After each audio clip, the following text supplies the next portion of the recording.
रत्तम्मा नारियल की बंडी ढकेलते हुए सारा गांव घूमती है। कोई भी उसके पास नारियल नहीं खरीद रहा। उस गांव के सारी गलियां ऐसे घूमती हैं कि उसके पैर भी थक गए। का बेटा, माँ भूख लग रहा है माँ, ऐसे पूछने पर उसे रोना आ जाता है और रत्तम्मा को पता नहीं चलता कि वो क्या करे।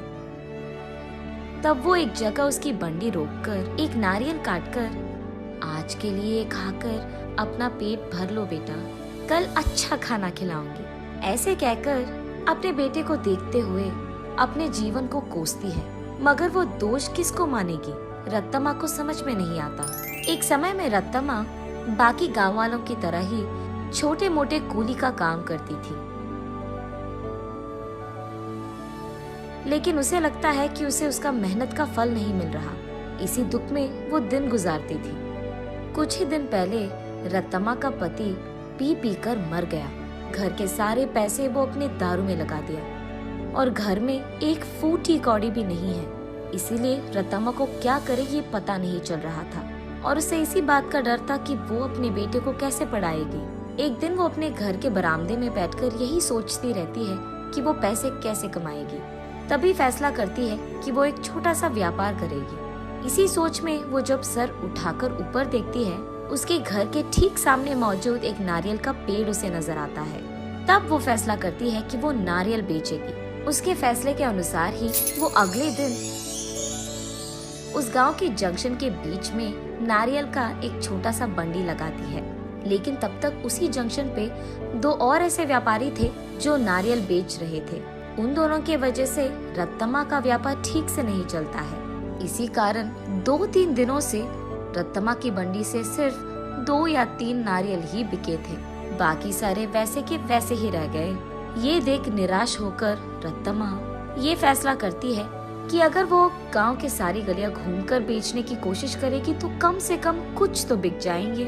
तब जाकर वो ऐसे गलियों में घूमती रही। आंखों में से निकल रहे आंसू को पोंछकर वो बस अपनी किस्मत को कोसकर घर जाने ही लगती है कि बीच रास्ते में उसे एक पाठशाला नजर आती है। उस पाठशाला के बच्चे वहाँ बेच रहे स्नैक्स को देख उस दुकान के चारों ओर घेर कर उनको खरीदने लगते हैं। ये देख रत्तम्मा का बेटा, माँ मुझे भी वो खाना है माँ, ऐसे वो भोला बच्चा पूछता है। ठीक तभी अचानक रत्तम्मा को एक अच्छी योजना सूझती है। तब वो उसके बेटे से ऐसे कहती है, हमारे पास उसको खरीदने के पैसे नहीं है बेटा, लेकिन घर जाते ही मैं तुम्हारे लिए एक बहुत अच्छी मिठाई बनाऊंगी, ठीक है? चलो हम अभी घर चले जाएंगे। घर आते ही बचे नारियल में से कुछ ही को काटकर उनसे कुछ मिठाइयाँ बनाती है और उन मिठाइयों को अगले ही दिन उस पाठशाला के पास बेचने लगती है। उस दिन तक किसी ने भी नारियल से बनाए हुए मिठाई को वहाँ पे नहीं बेचा था, इसीलिए पाठशाला में मौजूद सारे बच्चे एक ही बार में वहाँ आकर सारी मिठाइयाँ खरीद लेते हैं। बस रत्तम्मा की खुशी का कोई सीमा नहीं। घर जाते ही वो नारियलों से दूसरी तरह की मिठाई बनकर अगले ही दिन वहाँ आकर उसे बेचती है। पिछले दिन की तरह ही बच्चे वहाँ आकर सारी मिठाइयों को खरीद लेते हैं। लेकिन कुछ बच्चे ऐसे पूछते हैं, आंटी कल जैसे मिठाई नहीं है क्या? कल लेके आऊंगा बेटा। ये कहकर घर पहुंचते ही अगले दिन के लिए नारियल से ही 2-3 प्रकार की मिठाइयाँ बनाती है। तीसरे दिन भी सारी मिठाइयाँ बिक जाती है। तब वहाँ मौजूद बाकी व्यापारी ये देख रत्तम्मा के पास आकर ऐसे कहते हैं, अम्मा कुछ मिठाइयाँ हमको भी बेचो, वो हमारे दुकान में बेचेंगे हम तुम्हें दुगना पैसे देंगे इनके लिए, ऐसे कहते हैं। ये सुनकर रत्तम्मा इस बार ज्यादा मात्रा में मिठाइयों को बनाकर अगले दिन वहाँ के व्यापारियों को बेचती है दुगने गुना में। बचे सारे पाठशाला के बच्चों को हमेशा की तरह बेचती है। ये देख बच्चे सारे वापस रत्तम्मा के पास ही मिठाइयाँ खरीदते हैं। ये देख बाकी व्यापारी रत्तम्मा से ऐसे कहते हैं, तुम अगर ऐसे ही हमारे बगल में दुकान लगाकर वही मिठाइयाँ कम दाम में बेचोगे तो हमारा धंधा कैसे चलेगा मैम? अगर तुम्हें बेचना है तो हमारे ही दाम पे बेचना होगा। तब रत्तम्मा,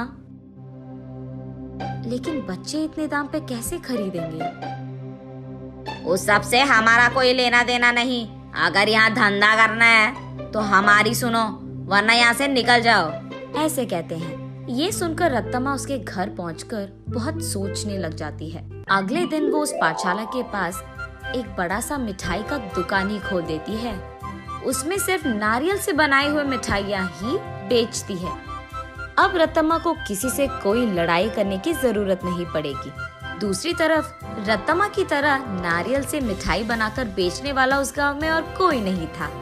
अब इस कारण रत्तम्मा के मिठाई का दुकान सिर्फ बच्चे ही नहीं बल्कि सारा गांव जाता था। कुछ ही दिनों में रत्तम्मा अमीर बन जाती है और उसी पाठशाला में वो अपने बेटे को पढ़ाती भी है। ऐसे प्यार से वो उस नारियल के पेड़ को हर रोज पूछकर पानी डालती थी।